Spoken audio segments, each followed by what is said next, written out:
in a move striking for its complete absence of customary pomp and circumstance. President Donald Trump on Thursday, December 18, 2025, affixed his signature to one of the most consequential pieces of legislation in modern American history, turning the fiscal year 2026 National Defense Authorization Act into law behind closed doors.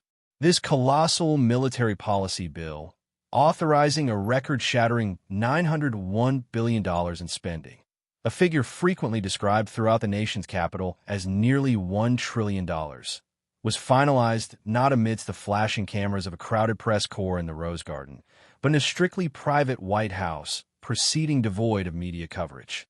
The distinct lack of fanfare for such a monumental expenditure is highly unusual, particularly for an administration that typically relishes public victories, suggesting a complex undercurrent of political tension surrounding the final text. While the bill secures vast resources for the administration's aggressive peace through strength agenda, its subdued enactment hints at the significant ideological battles fought between the executive branch and a bipartisan Congress that insisted on inserting its own strategic priorities into the Pentagon's massive operational blueprint for the coming year. The sheer scale of this legislation cannot be overstated, representing a massive mobilization of national resources that required intense negotiation to navigate a divided Washington, ultimately resulting in a final product that neither the White House nor congressional leaders entirely love. The NDAA is traditionally considered must-pass legislation, a status that transforms it into a magnet for diverse political amendments and policy writers from both sides of the aisle, creating a sprawling document that dictates everything from geopolitical strategy to personnel management. This year's iteration is a profound study in compromise, balancing President Trump's desire for a more muscular, unilateral military posture against a bipartisan congressional consensus determined to maintain traditional alliances and install legislative guardrails on executive power. The resulting law is a massive 3,000-page behemoth that manages to deliver on key Trump campaign promises while simultaneously codifying policies that actively restrain his operational latitude on the world stage. It is this inherent contradiction, a bill that both empowers and restricts the commander-in-chief, that likely led to the decision to forego a celebratory public signing ceremony in favor of a quiet, administrative approval. When analyzing the sheer financial weight of the FY 2026 NDAA, the top-line numbers reveal a Congress willing to spend even more heavily on defense than the administration initially envisioned. The final authorized amount of $901 billion represents roughly an $8 billion increase over the budget request originally submitted by the Trump White House, signaling strong bipartisan support for robust military funding despite wider debates over federal spending. Crucially for the men and women in uniform, this massive authorization ensures that personnel issues remain a central priority amidst the high-tech weapons procurement. The legislation locks in a significant 4% across-the-board pay raise for all service members, a vital measure intended to help military families keep pace with the cost of living and maintain recruitment retention in a competitive job market. Beyond base pay, the bill also allocates substantial funding directed specifically toward improving the often criticized quality of military housing and expanding access to necessary healthcare services for personnel and their dependents. These provisions underscore a consensus that maintaining the world's most capable fighting force requires significant and ongoing investment in the human beings who actually carry out the mission. Beyond the dollars and cents, this NDAA serves as a vehicle for profound symbolic and ideological shifts within the nation's defense apparatus, reflecting the specific cultural and political priorities of the second Trump administration. In a move that carries immense historical weight and symbolic power, the legislation officially renames the Department of Defense back to its pre-1947 moniker, the Department of War. This rebranding is more than superficial.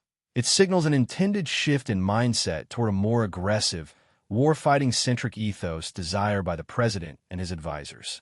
Parallel to this renaming effort is a rigorous ideological restructuring inside the Pentagon's bureaucracy. The bill mandates the complete elimination of all diversity, equity, and inclusion (DEI) offices within the military structure, fulfilling a long-held Republican promise to root out what they term woke policies in the armed forces. Furthermore, the legislation slashes approximately $1.6 billion that had previously been allocated for climate change adaptation and green energy initiatives within the military, redirecting those substantial funds back toward traditional hard power capabilities, lethality, and immediate operational readiness capabilities rather than environmental concerns. A centerpiece of the legislation, and a major personal victory for President Trump, is the full commitment to funding a comprehensive next-generation missile defense system designed specifically to protect the continental United States. Dubbed the Golden Dome, a clear rhetorical nod to Israel's highly effective Iron Dome system. This ambitious project aims to create a multi-layered shield capable of intercepting incoming threats ranging from intercontinental ballistic missiles to hypersonic glide vehicles. The NDAA authorizes the billions of dollars necessary to move this complex system from the research and development phase into active procurement and initial deployment. The administration has argued forcefully that in an era of renewed great power competition and nuclear proliferation among rogue states, the current ground-based mid-course defense systems are insufficient to guarantee homeland security. By securing full funding for the Golden Dome, the administration is cementing a cornerstone of its America First defense strategy, prioritizing the direct protection of a homeland above foreign interventions. This massive infrastructure project is expected to dominate defense contracting for the foreseeable future, representing a significant technological leap and a capital-intensive commitment to national self-preservation in an increasingly volatile world with evolving missile threats. Despite the president's successes in other areas of the bill, the NDAA contains significant provisions regarding European security that represent a direct legislative check on his foreign policy inclinations. Congress, reflecting strong bipartisan anxiety over President Trump's past skepticism regarding the NATO alliance and his stated desire to reduce America's overseas footprint, inserted concrete guardrails designed to maintain the status quo in Europe. The most significant of these provisions is a mandatory troop floor. The administration is legally barred from reducing the number of United States Armed Forces personnel stationed across Europe below the current level of roughly 76,000 troops.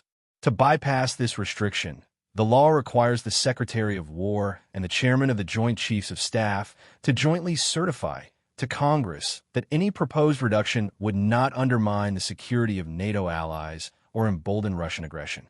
These hurdles are intentionally designed to be difficult to clear, effectively freezing the U.S. commitment to European defense in place regardless of White House desires. This section of the bill highlights the deep-seated institutional commitment in Washington to the transatlantic alliance, even in the face of executive skepticism. Perhaps the most friction-filled element of the entire legislative package involves the continued, albeit scaled back, American financial support for Ukraine in its ongoing defense against Russian invasion.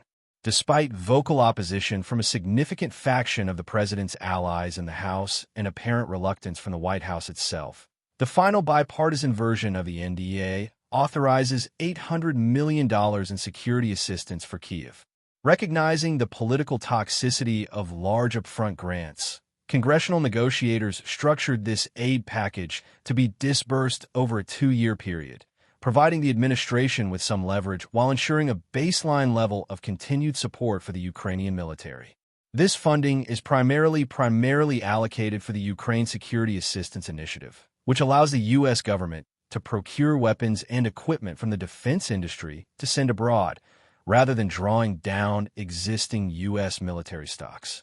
While this figure is substantially lower than the massive aid packages passed during the previous administration, its inclusion in a bill signed by President Trump is politically significant.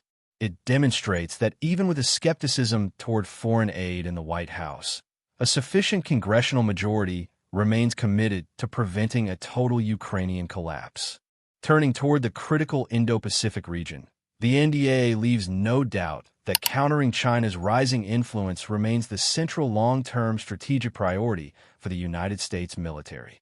The bill authorizes a robust $1 billion specifically for the Taiwan Security Cooperation Initiative, dedicated to hardening the island democracy's defenses against potential invasion through training, asymmetrical weapons procurement, and joint planning endeavors.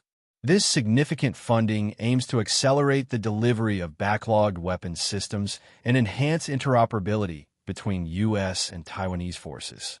In the Middle East, the legislation maintains strong support for key allies while signaling a shift in policy toward former adversaries. The bill allocates $600 million for ongoing U.S.-Israel cooperative missile defense programs, ensuring continued replenishment for systems like the Iron Dome and David Sling. Conversely, in a notable policy pivot related to the Levant, the NDAA includes a provision that repeals the Syria Civilian Protection Act. This repeal effectively lifts heavy U.S. sanctions on the Syrian government of Bashar al-Assad, a move that aligns with a broader trend toward normalizing relations with Damascus within the region, marking a distinct end to a specific era of American pressure campaigns in the Middle East. President Trump's decision to sign this massive authorization bill quietly becomes immediately understandable upon reviewing the lengthy, detailed signing statement he issued alongside the legislation. While the statement explicitly praised the bill for advancing his core peace through strength agenda and funding the Golden Dome, it simultaneously laid out significant constitutional objections to numerous provisions inserted by Congress. The president argued vigorously that several sections of the NDAA, particularly those attempting to limit troop withdrawals from Europe and South Korea, or mandating specific disclosures of sensitive national security information to Capitol Hill, represent unconstitutional infringements on his inherent Article II powers as Commander-in-Chief and the sole organ of foreign policy. Furthermore, in a highly specific instance of executive pushback against congressional micromanagement, the bill includes an unusual clause withholding 25% of the travel budget for the new Secretary of War, Pete Hegseth, until the Pentagon releases unedited footage of controversial military operations near Venezuela. In his statement, Trump signaled his administration might simply choose not to enforce these specific oversight provisions, setting the stage for potential legal and political battles between the branches of government over war powers in the coming year. As fiscal year 2026 begins in earnest, the signing of this nearly $1 trillion National Defense Authorization Act sets a colossal, complex machinery into motion. It is a piece of legislation defined by its inherent contradictions. It is record-breaking in its cost, yet signed in silence. It is a vehicle for aggressive administration priorities like the Department of War, rebranding, yet stuffed with congressional restrictions designed to cage executive power. It fully funds the futuristic Golden Dome to protect the homeland, while simultaneously locking in traditional troop deployments across the Atlantic that the president has long questioned.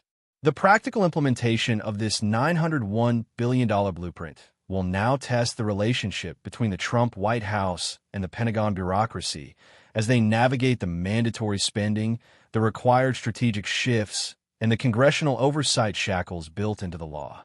Ultimately, this NDAA serves as the definitive roadmap for America's defense posture in an increasingly dangerous world, proving that even in a deeply polarized Washington, the gears of the military-industrial complex continue to turn, fueled by massive, bipartisan infusions of cash, regardless of whether the cameras are there to capture the signing.